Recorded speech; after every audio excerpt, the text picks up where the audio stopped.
Welcome to week 18, everybody. Happy as heck to be back with you guys. Brant and myself going to do this one last time for the regular season here. Depending on how this goes, maybe we'll throw a couple out during the playoffs for some DFS and some stuff like that. But nonetheless, week 18. First of all, I think it's imperative that we say that the updates coming out about Damar Hamlin and his current situation seem to be much improved. Damar at this point has started tweeting, talking about how much love he's received and stuff like that. And so I think everybody, whether you're just a fantasy football fan or a fan of NFL football, we're all extremely happy to see that Damar Hamlin is progressing in the right direction. Again, nothing but positive news have been coming out about that. And it's great to see him tweeting. And, the first thing he asked was, who won the game. So definitely awesome to see that young man coming back from that injury. That was the very big scare that we had on Monday Night Football last week. So definitely good to see that. Yeah, absolutely. Absolutely. Great to see he's out there, the breathing tube's out. He's talking to us, friends and family, FaceTime, and absolutely great to see he's out there showing the love for, everyone that played a part in getting him back to where he is now. Got a long road ahead, but he's definitely showing great progression. Look forward to hearing more progression about it. Absolutely. So, Brant, I think what we ought to do first, because there is some folks that still have Week 18 championships on the line. There is some, folks that are going to be playing DFS to be interested in this week, just like myself. There's also, a plethora of people who can't stop prop betting, like the two of us. So let's go game by game here and talk about teams that are that we think will play a game with their starters or whether they won't. So, Buccaneers, Falcons. It's expected right now that the Bucs starters are going to play. What's your feeling on the Buccaneers Falcons game? So I expect the Bucs to play probably the first half of their starters, and if Tom Brady is close to his 390 yards, I think he needs passing. I expect them to stay in to help him get to that record. As for the rest of the starters, if he's not close by halftime to it, I don't expect them to be seeing much more. As for Atlanta, I'll go ahead and hit it real fast. I expect to see a lot of their youth out there. I'm going to let you hit more on the Falcons side of that. Yeah, so obviously Drake London, Desmond Ridder, and Algier, those guys are all going to play. They're still evaluating what they have in Desmond Ridder, so I expect to see a full playbook. And let's be honest, who doesn't want to beat a division rival in Week 18 in the season when you've got nothing else to play for? So I think from the Falcons standpoint, you'll see a full game of all the starters across the board. So definitely looking forward to seeing all those guys there. Browns at Steelers. Again, neither team here has a whole lot to play for. I know the Steelers have a chance to have another winning season under Mike Tomlin. So I would expect to see full workload from the Steelers. Browns, again, I expect the same thing from the Browns. They're going to be playing their guys as well. Yeah, Pittsburgh does have an outside chance of still making the 7th seed if I think it's Miami and New England both lose. I think Pittsburgh sneaks in. Obviously, they're going to be playing for that record for Tomlin for that 9-8 record. Cleveland, I expect to possibly the only thing I would expect to see is a downgrade maybe in Nick Chubb's workload to see if maybe they have another backup because I believe Kareem Hunt's halfway out the door already. I think he saw like 2 or 3 touches last week. So I think the Browns are kind of done with him. And I think he's going to be out the door. So I expect maybe a smaller workload for Chubb, but nothing else really from that side of the ball. Okay. All right. Jets at Dolphins. Dolphins definitely have stuff to play for here. This is why you and I our kid gloves are off this weekend. You and I are running the show by ourselves. The old producer's heading to that game. So what do you make? What is Josh going to see when he gets to Miami and the Jets today? I expect the Jets to continue to play their young guys there. I expect a full workload for Garrett Wilson, Bam Knight there. I expect the Jets to go out there and play football. I know there's always that, little bit of defeat when you've been eliminated already for the playoffs and it already. So, but I expect the Jets not to take it easy. And as for Miami, I know they're starting their third string quarterback this week with Shaq Thompson, I think it is. But the win and they're in, I believe. I believe they're winning, they're in. I could be wrong. It could have something to do with New England. It's been so up and down with that AFC 7 seed. But Miami, I expect them to play to win. I expect them to play to try to make the playoffs. Sure. So Panthers at Saints. Again, I think you'll see a healthy dose of Alvin Kamara in this game for the Saints. Chris Olave, guys like that. On the Panthers side of the ball, same thing. Steve Wilkes is he's coaching for his interview, so and he's done a darn good job there with that team. So I expect to see a full workload out of the Carolina side as well. I think this should be one of the better games of the week. So. Yeah, I expect the ball to be force fed a little bit to Chris Olave. I know he's possibly breaking the, I think it was the rookie receiving record there for New Orleans. So I expect him to have a good game. We'll talk more about that here in a little bit. But yeah, I expect this to be one of the better games. Neither one should be resting too much of their starters. They want to see what they got, and I knew New Orleans is in cap hell, to say the least, come this offseason. So we'll see what they possibly do with some of their players. Sure. Patriots at Bills, one of the higher Vegas lines of the week. Both of these teams absolutely have stuff to play for as far as seeding and Patriots winning to try to get in. Like you said, Brant, I do think there's some underlying things. I don't think it's necessarily a win and you're in for New England, but I expect to see nothing but all the starters on both sides of this game all day long. So should be another relatively good game, divisional matchup. We'll see if the Patriots can take the Bills through 4 quarters here. Yeah, I expect this to, like you said, a full workload on both sides of the ball. The only way that it changes is if there's a blowout going into the 4th quarter. But other than that, I expect at least 3 full quarters of nothing but starters on both sides of the ball. Another game that's going to, in my mind, be the same way as Ravens at Bengals. Another game where you're going to see a lot of the starters on both sides of the ball for the majority of the game. Do you have any different take on that one, Brant? I think the Ravens are going to come out a little more on fire than Cincy, just because they don't want to have to play them next week and win, and they don't have to see Cincy in back-to-back weeks. So I think the Ravens come out with a little fire underneath them. But as for that, I expect the same thing as you said, a full workload, and barring any blowout, it will be the same thing. Okay. Texans at Colts. I would imagine the Houston Texans don't want to win, but that's okay. You can still play your starters and accomplish that. We've seen them do that a lot this year, but there is an outside chance if the Houston Texans upset the Indianapolis Colts, the Texans would slide from the number 1 pick to the number 2 pick, giving the Bears the 1. So what do you expect to see here? I expect Houston to come out and play to win. We've seen them over the last 3-4 weeks coming out to play to win. And they've won a few of those games. So yeah, I expect them to come out and play to win. I think they're happy with either the 1st or 2nd pick. I think either way they get their guy.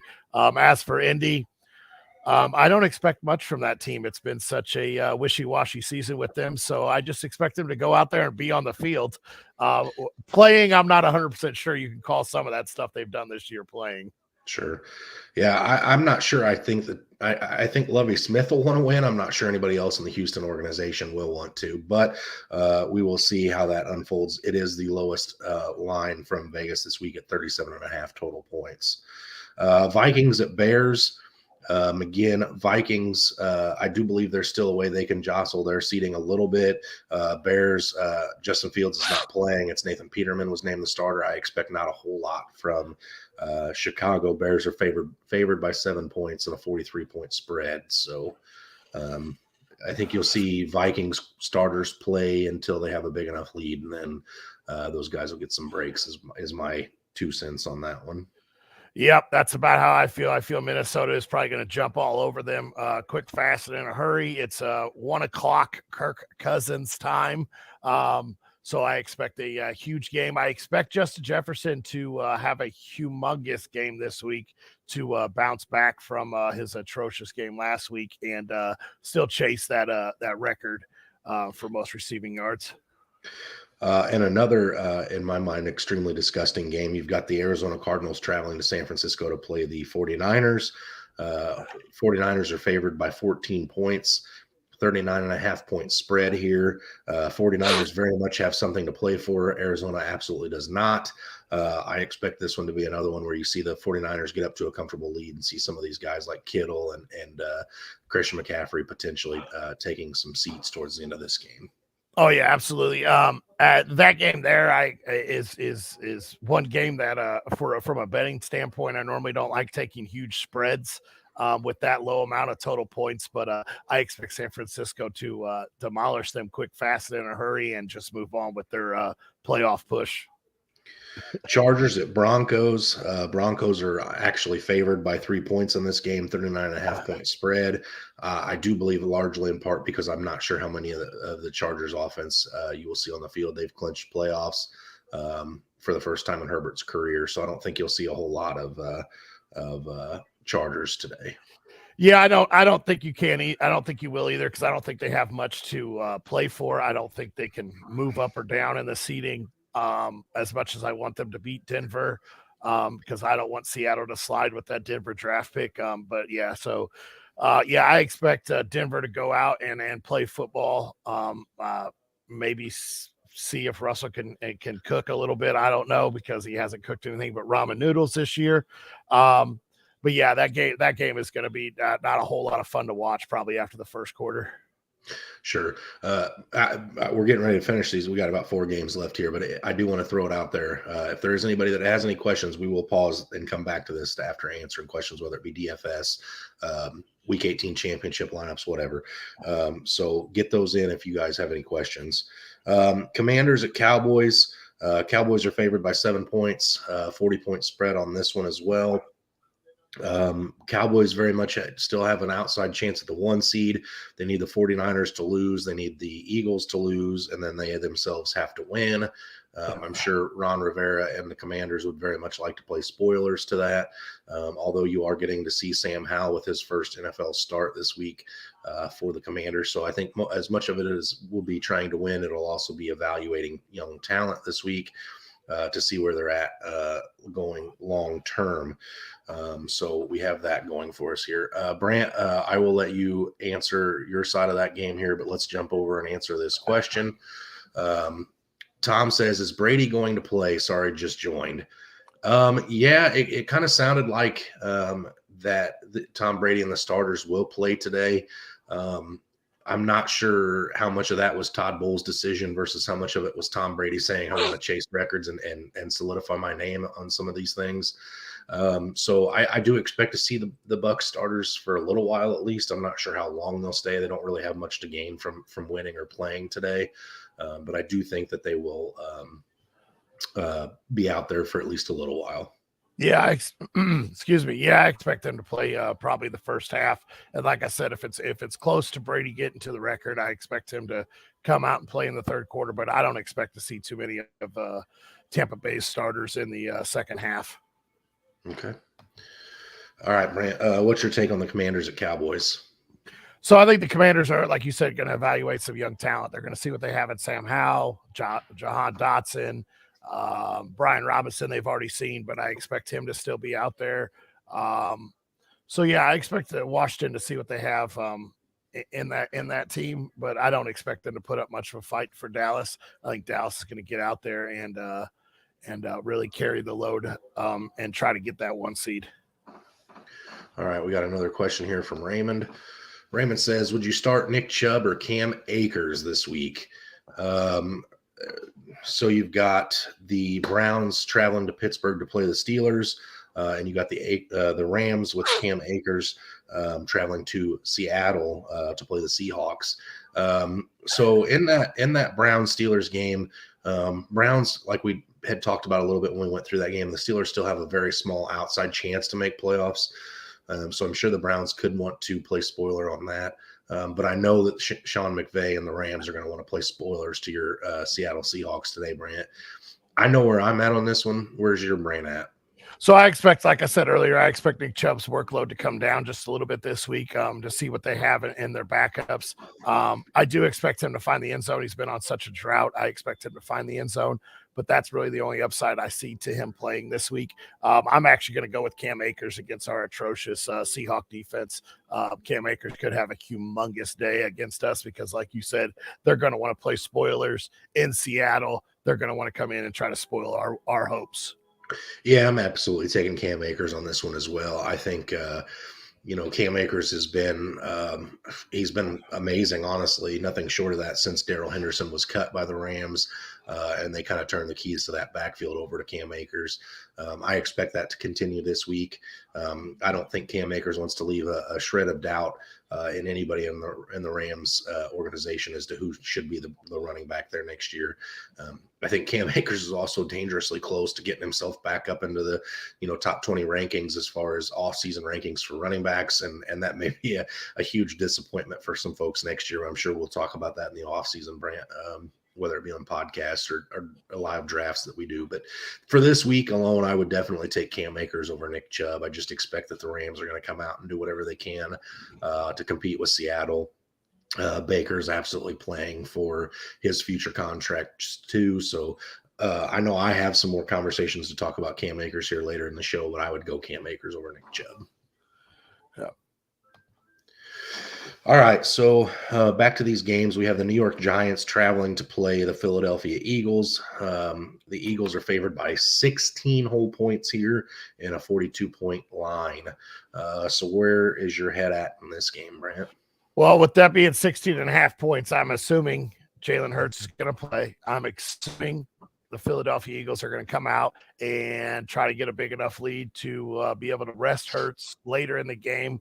But I expect the Eagles to demolish the Giants. I know it's hard to say when it's an in-division game, but I expect them to go ahead and clinch that 1 seed. As for the Giants, I think maybe we don't see as much Barkley.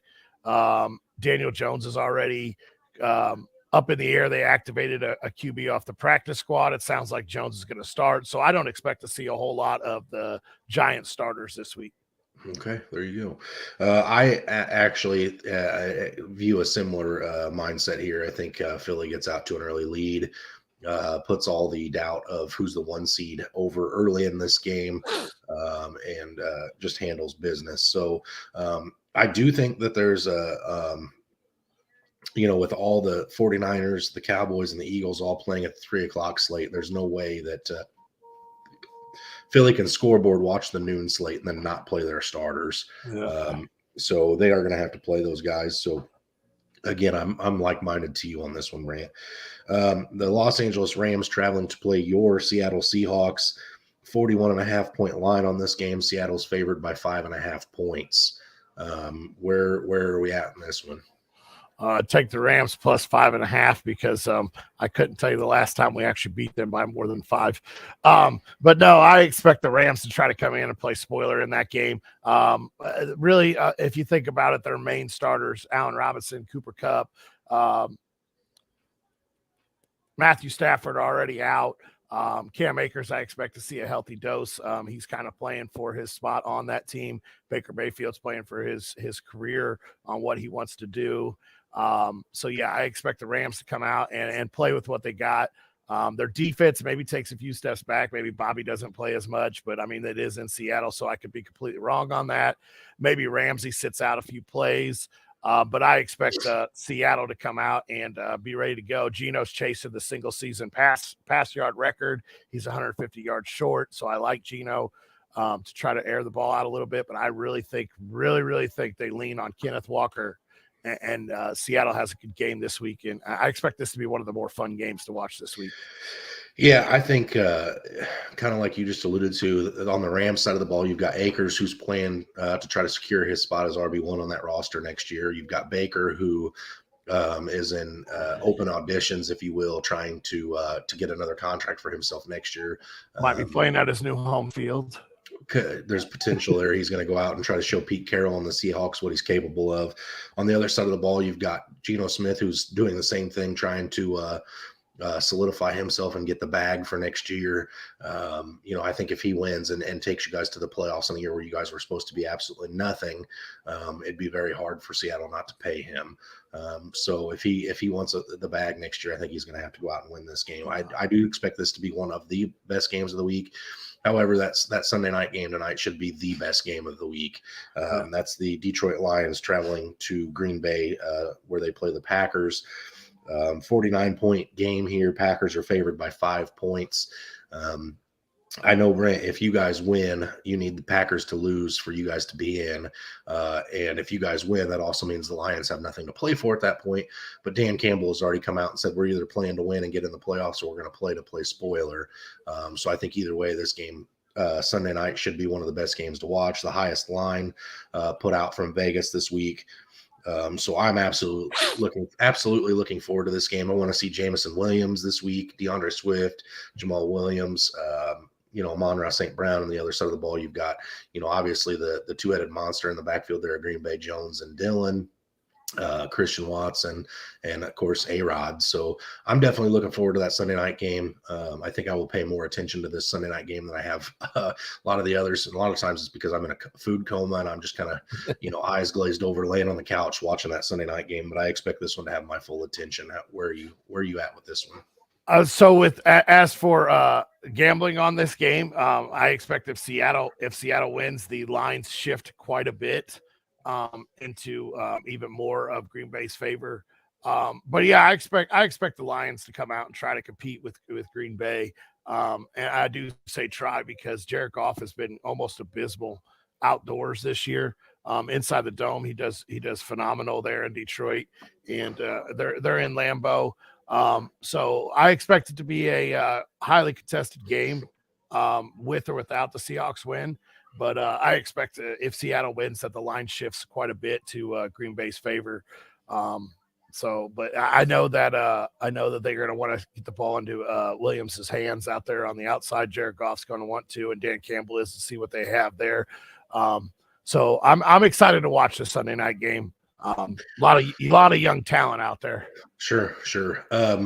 Also, I did want to throw this out there too. If anybody's with us this week that did win a championship last week, let's see those scores. I'm interested to see who did win some ships last week. So if anybody's here that did that, let's drop a screenshot or drop a final score of your week. I'd like to know who won some championships. So Brant, let's go ahead. What do you want to do first? You want to do DFS stuff, or do you want to do prop bets? Where do you want to go with this? Let's go with DFS, because I'd like to see if some of these prop bets show back up as we're sitting on air. So maybe I have a little more insight on a couple of them that I put down. Okay.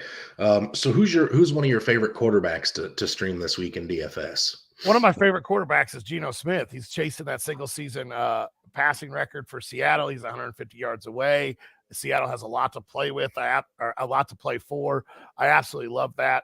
We know DK and Jalen Ramsey's history. So I expect Geno to have a really, really good game this week. So Geno Smith at 7,300 is actually one of my favorite plays this week. All right. I've got two quarterbacks here that I really like this week, based on the fact that I believe they'll play the majority of the games that they're in. That is Dak Prescott, who's at $7,500 on FanDuel right now, and Brock Purdy, who's a little bit of a cheaper alternative at $6,900 on FanDuel. Both of these guys I expect to play full scripts this week, because again, they both have stuff to play for. Both these teams have outside chances of securing the 1 seed in the NFC. So both these guys are relatively cheap when it comes to quarterbacks, and I expect them to be on the field for the majority of the game. So I like both of those guys this week. Yeah. Another quarterback that I really like this week is Kirk Cousins at 7,700. I expect him to go out there and be the 1 o'clock Kirk Cousins and try to get his team into the playoffs, or not into the playoffs, try to adjust their seat a little bit. So I expect Kirk Cousins to go out and have a very good game. And that also links into Justin Jefferson possibly going after that single season record. Okay. Who's your favorite running back of the week? And then take me through the rest of your running backs that you like based on price. My favorite running back of the week is actually Najee, or not. Kenneth Walker is actually my favorite. Sorry, Najee was listed right after him. I like Kenneth Walker. I expect them to lean on him and that using that to actually help open up the play action for Geno to get some more open throws. So that's kind of my stack of the week is Geno and Kenneth. I know it's really weird to stack a running back and a quarterback, but I expect them to lean on him and open up that play action for Geno. So I like both. I like Kenneth Walker this week. Okay, my favorite running back of the week is actually Cam Akers. I know we talked about him a bit already, but I do think that the Rams are going to try to come out and punch Seattle right in the mouth, and I think they're going to do that by what their best weapon has been over the course of the last few weeks in Cam Akers. $7,300 price tag on him again, about middle of the road for value in that FanDuel price range. I also agree with Najee, another player that I expect to have a full workload today. He's at $7,200 on FanDuel. And then probably one of my other favorites, probably my favorite cheap running back is Tyler Algier of the Atlanta Falcons at $6,500. Total value play there. Again, should see 4 quarters of work and should be force-fed the ball in Atlanta. So those are my favorite running backs of the week, Brant. I think you have another one, correct? Or was Najee the other one? Yeah, Najee was my other one, but I just came across one. I don't have his price tag on me right now, but I actually like Raheem Mostert this week for Miami. I expect them to lean on that run quite a bit with Shaq Thompson being the starter. I know they have dynamic weapons on the outside, but they're playing to get into the playoffs, and it did just pop up on my TV behind us. New England wins and they're in. Miami has to have New England lose. So, and they're both on the noon slate, so I expect Miami to really come out, and I expect Mostert and Mostert to have a really big game. Jalen Hurts did just come across as playing as well, so there's another one that was kind of answered for us as we were talking about it. For me, wide receivers, I have a stack with Dak Prescott and Michael Gallup in the $5,800 range. Obviously, not going to see the same level of targets or routes as CeeDee Lamb. But Gallup has become one of the guys that Dak looks for down around the goal line. For $5,800, that's a great gamble of a play there for Gallup to try to find the end zone. I also have Drake London at $6,500. Again, this is one of those guys that's a target share leader in his team. Desmond Ridder looks his way at every time a route's ran. So I really like that price tag as well. And then in a win in your end game for Green Bay, I love Christian Watson at $6,900. He's been Aaron Rodgers' best weapon over the whole season, even when he hasn't played. So I expect Christian Watson to have a heck of a game this week. So those are my 3 wide receivers for DFS. So I got 2 wide receivers outside of a stack, and then I'm going to talk about a stack that includes my wide receiver. And I like Tyler Boyd at $6,200 this week over there on FanDuel. I expect him to have a really good game out there against Baltimore. I know that Burrow likes to look for him when Chase and Higgins are having tough games. So I expect a good game out of Burrow this week. And then my other one is Chris Olave. He's chasing a rookie record. I'm not 100% sure if it's, the Saints record. I know he's 170 some yards short. He had 154 yards last time these two teams met up in Carolina, and now they're back in the dome of New Orleans. So I expect Chris Olave to have a really, really good game. And a stack that I really like that in my mind is fairly cheap is I like Kenny Pickett and George Pickens. $600 for Kenny Pickett and $5,900 for George Pickens. I expect, once again, them to go out there and they're going to play for Tomlin's record. I know they need a lot of things to happen for them to get in the playoffs, but they're going to go out there and they're going to play for that record. And I expect Pickens and Pickett to establish a good connection early in this game and continue it often. Okay. Another stack I have at tight end is George Kittle. Again, I think with the 49ers having something to play for and trying to get out to an early lead, Brock Purdy is going to go to his favorite target in George Kittle early and often to try to get that lead where they want it. So George Kittle's one, but again, he's going to have a high price tag on him. So if you're looking for cheaper options, I've got Pat Freiermuth at $5,500. Again, the Steelers, we believe that the Steelers are going to play their starters for most of this game. They still have that chance to get into the playoffs. Mike Tomlin's coaching for a winning record again. Obviously, one of the most underrated coaches of all time, probably largely in part due to the fact that he's coached about the same amount of time as Bill Belichick. So hard to be the guy when you've got probably the greatest coach of all time. Coaching as well during that stint. And then another cheap option at $5,100. I have Trey McBride for the Arizona Cardinals again. A young guy. They're going to see what they have in him moving forward. So I expect Trey McBride to get some targets this week as well. Yeah. So a real cheap option that I like this week is Hayden Hurst there in Cincinnati. I know I said Tyler Boyd, but Hurst is a guy that he's playing for multiple incentives this week. So even if Cincy does, lean back and rest some of their starters, I expect Hayden Hurst to be on the field. I know he needs like 5 receptions for $500K. He needs a certain amount of yards. I don't have that right offhand for another $500K. So I expect a big game out of Hayden Hurst. And he's real cheap for the tight end. He's one of those guys you guys can go in $5,300, plug him in and go bigger on some other players that are scheduled to play a full workload. So I like Hurst. I also like Gerald Everett for the same reason. He's seen multiple targets in that game. I know not a whole lot of movement going on with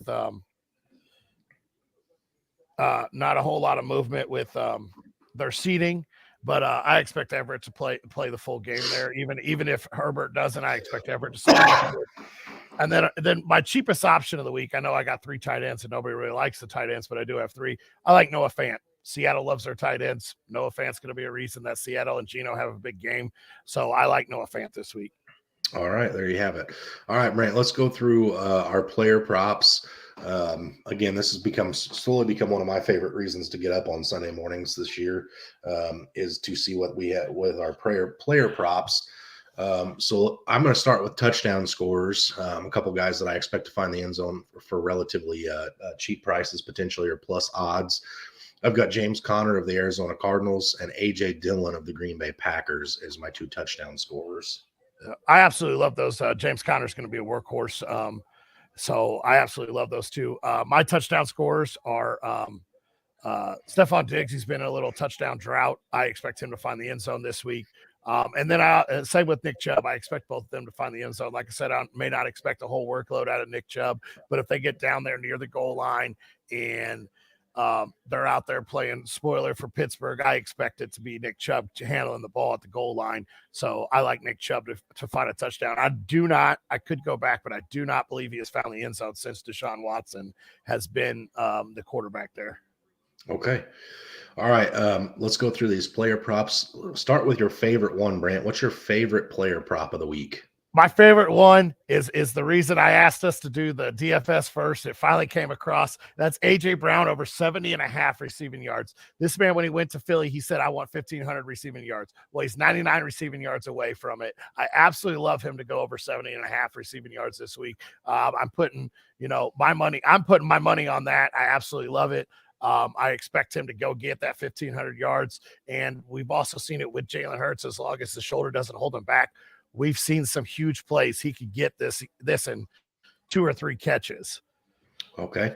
My favorite one is Cam Akers over 11.5 receiving yards against your Seattle Seahawks this week. I know in the past we've kind of picked on Houston when it comes to running backs, but I think that we can safely do the same with your Seattle Seahawks. Their corners on the outside have been very, very good, but against the run and running backs, you guys have given up plenty of points to the running back position, and 11.5 yards is so low. That's 1 screen pass. So I think Cam Akers hits this pretty easily in this game. Yeah, I agree with you there. And we're missing Jordan Brooks, who is our captain of our defense, the middle of our defense. I think he's the 2nd leading tackler in the NFL, and he's out for the season. He tore his ACL last week. So and it will be Cody Barton sliding over from the side into the middle to try to lead that defense. So, yeah, I definitely expect us to be even weaker than we already were in the middle. I expect us to be just a little bit more weaker this week. Okay. Another one that I absolutely love is like I said, I love Hayden Hurst this week. He's playing for multiple incentives. His receiving prop that I saw is anywhere between 2.5 and 3.5. The place that I got it actually had it right there in the middle. I take Hayden Hurst over 3 receptions this week. Okay. Najee Harris over a half of a touchdown, whether it's rushing or receiving, is one that I absolutely love. Again, Tomlin's coaching for another winning record this week for his career. I read something that, like, over his career, the Steelers have played like one game under 500 record, under a 500 record. So I think he's going to do absolutely everything in his power to come out with a winning record this week. And how are you going to do that by other than putting the ball in your best player's hands? So I think Najee Harris finds the end zone, whether it be a reception or a rushing touchdown. He gets it done this week. Okay. So we're gonna go anytime touchdown, another anytime touchdown, receiving or receiving or rushing. I'm going with Jamal Williams. He's out there. He's one away from the Barry Sanders record there in Detroit. He said he's coming for you, Barry, in a press conference earlier this week. I expect Jamal Williams to find the end zone this week.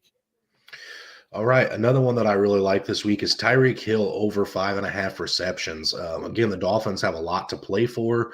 I know that there's a good chance that Tyreek sees Sauce Gardner this week. But I think Tyreek Hill, is 100% wanting to go out and finish and have one of his better career years away from Kansas City. So I think you're going to see huge target numbers for Tyreek Hill this week. And I expect him to go over the 5.5 receiving receptions this week. Okay. All right. So a prop that I really like this week, another one is I like Isaiah McKenzie to go over 31.5 receiving yards. He's been a guy that slowly has seen multiple targets every week. They're playing New England. I expect New England to try to suffocate Diggs a little bit more. So yeah, I expect Isaiah McKenzie to be one of the focal points of that offense this week to get that ball down the field. So yeah, I like him to go over 31.5 receiving yards. Okay. Another wide receiver that I really like this week is a young guy, and Garrett Wilson. He's been all over the place this year with his receiving work, but he's got Joe Flacco starting the game for him against the Miami Dolphins this week. In the first 2 weeks with Joe Flacco, he looked very good. Garrett Wilson over 58.5 receiving yards this week in a game where they're going to try to knock their division rivals down. So I expect Garrett Wilson to be peppered with targets as well this week. Yeah. So another one, I'm going to go with another young guy, a rookie. That's Chris Olave. I talked about him in our DFS. I expect him to go over the 66.5 receiving yards that are out there as his prop bet this week. Like I said, he went for over 100 last time these two matched up. So I expect him to have another big game against Carolina. My last prop bet is Joe Mixon over 53.5 rushing yards. Again, when it comes to the Bengals, they're playing the Ravens, divisional team. I think the Bengals are going to come out and absolutely want to win this game. There's been some tweets coming out of that organization where they're 100% wanting to play and win, and they're not happy with the way some of the things have transpired recently. I expect the Bengals to come out and pour it all over the Ravens this week, and I expect Joe Mixon to be a big focal point of how that gets done. Okay. I'm going to go with my last one is I'm going to go with the guy that I expect to be a focal point of the offense this week, and that's Kenneth Walker to go over 90.5 total yards. Last time he played the Rams, he got banged up. He only saw 3 touches. We went over that prior to going live, but I expect Kenneth Walker to have a huge game this week. I expect them to lean on him early and often. And with Jalen Ramsey and DK Metcalf matching up, and I expect Kenneth Walker to see some dump offs too. So I like the 90.5 receiving yards. Absolutely.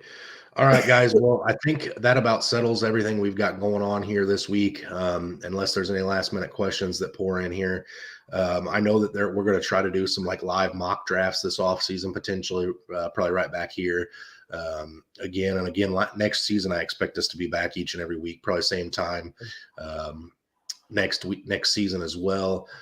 So we look forward to seeing you guys all again next year. Hopefully everybody had a great fantasy football season. Again, we will do some internal discussions as to whether or not we'll do any lives for playoff DFS, stuff like that. So if that's something you guys want to see, jump over to the Fantasyholics page and let us know that you want us back. Otherwise, we may go ahead and just take that time to enjoy the playoffs ourselves. So Brant, unless you've got anything else to add here, I think that pretty much wraps it up for us this year. So again, thank you guys for tuning into it and hanging out with us each and every Sunday leading up to this. We've had a good time. So and I do have something to add. As for those mock drafts, guys, make sure you guys stay tuned, because there's a chance that we put some out there that we want you guys to join in with us and do a mock draft with us on the live and make your picks, and we'll discuss your picks and our picks, or maybe we'll even get on a live and discuss some of your guys' mock drafts that you guys have been doing. Just reach out to us. Absolutely love doing these lives. We put out our podcast once a week. It's going to go pretty much strictly focused back on Dynasty. We're going to go over some rookies, shorter episodes to discuss, one or two rookies each episodes, but be looking out for those every week. But yeah, the Fatboyz are going back into their Dynasty mode, kind of. We're ready to start doing some research. I know we got the national championship game coming up, some big names in that one there. We'll be talking about those guys later on this offseason, so make sure you stay tuned. Absolutely. And again, when we do get into those rookie breakdowns, that doesn't just affect Dynasty, that affects redrafts as well, because guys like Bijan Robinson, if he falls to the right team, that's going to be an early pick in redrafts as well. So definitely go on and give those a listen. Again, I know Seth does the defensive side of things. So if you're in one of those leagues where you have IDP players, definitely give Seth a listen. I know he's been very good on that this year. So again, I think that settles it for us this week, guys. Again, thanks for riding with us all season. Fatboyz country, let's ride. But anyway, nonetheless, as always, stay hungry and stay fat, my friends.